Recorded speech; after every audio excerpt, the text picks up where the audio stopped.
Assalomu alaykum, mana Jiguli aka. Bugun sizlar so'ragan mavzu.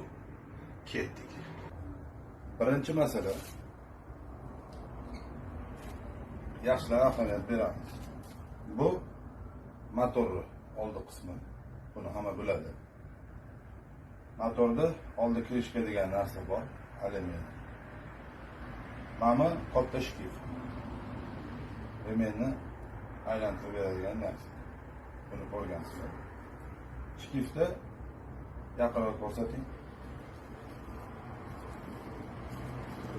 Shkifda mamitida o'yilgan joyi bo'ladi. Boshqa joyida bo'lmaydi. Faqat cho'tida bitta joyda o'yilgan joyi bo'ladi. Mana shu o'yilgan joyi krishkada 3 ta chiziq bor. 1, 2, 3. Bittasi kichkina, o'rtancha, eng uzun, eng kattasi. Shu kattasiga ro'para qo'yiladi. Toshna fitoch qo'yiladi. Bu birinchi masala. Ikkinchisiga ketdik. Birinchi masalani ko'rdinglar.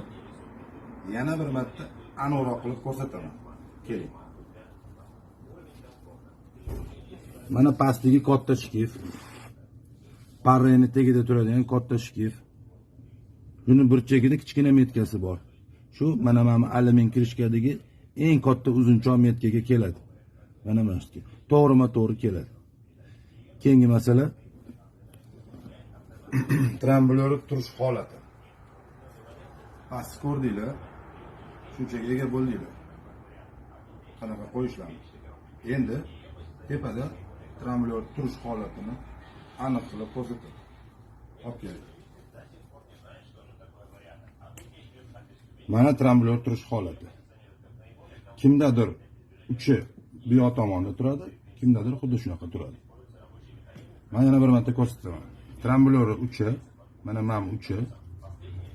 Krishkani mana uchida turadi mana.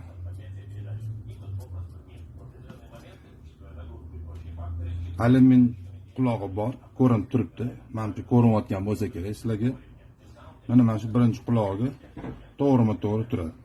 Bu karburator. Oldi shpilkasi qarab, shpilkasi bilan birga turadi mana. Shunaqli bo'lsa kerak deb o'ylayman. Hop, keyingisi. Ulovasizlar, chiroq. Plyusi bu tarafda. Tramblyor regirovkasi bu tarafda. Bir xilla ulab qo'yib, tekshirib, metkaga qo'ymasdan burab tashab, qo'ya olmay qiynalishayotgan ekan. Bunaqa qilmaydi. Mana ko'rsatyapman sizlarga, aniq faktim. Ulaganinglardan keyin, qo'yib bo'lganinglardan keyin kontrolni, ulagan lampochkalarni olib qo'yasizlar. Men yana bir marta ko'rsataman.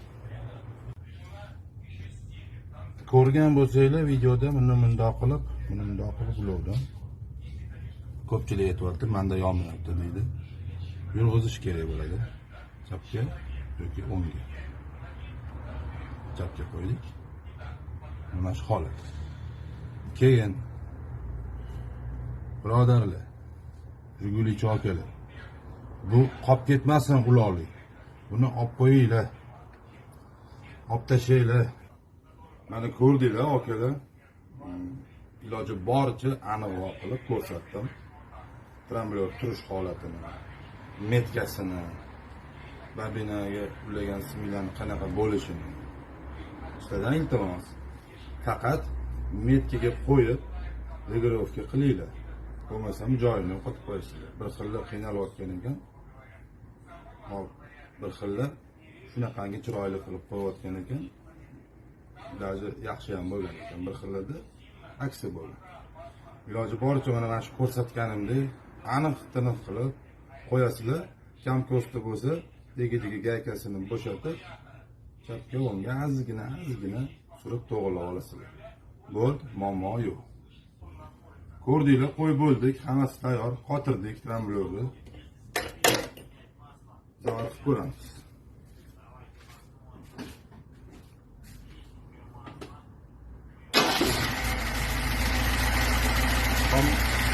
Ortiqcha harakat kerak emas. Yana bitta masala. Ko'pchilik so'rayapti.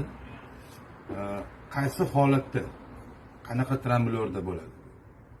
Yaxshilab esingizda qolsin.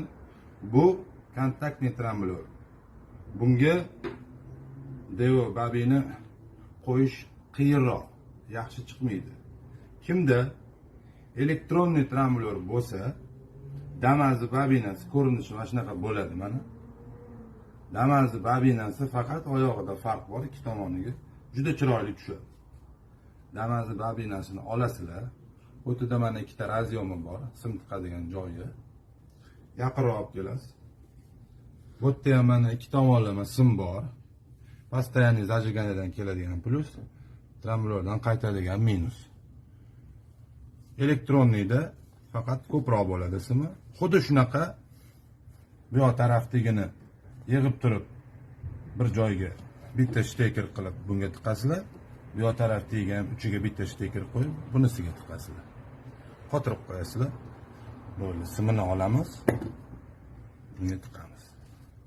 O'rnatamiz. Bo'ldi, zavod qilamiz. Nimasi yaxshi deyishinglar mumkin. Nimasi yaxshi?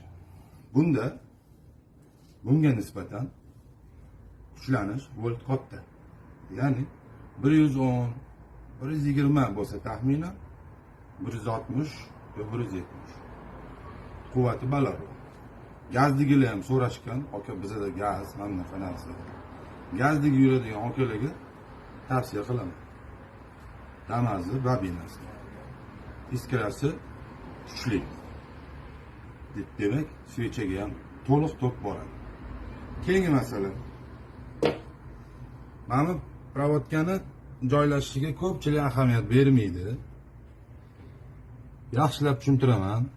Har bitta provodka alohida turish kerak.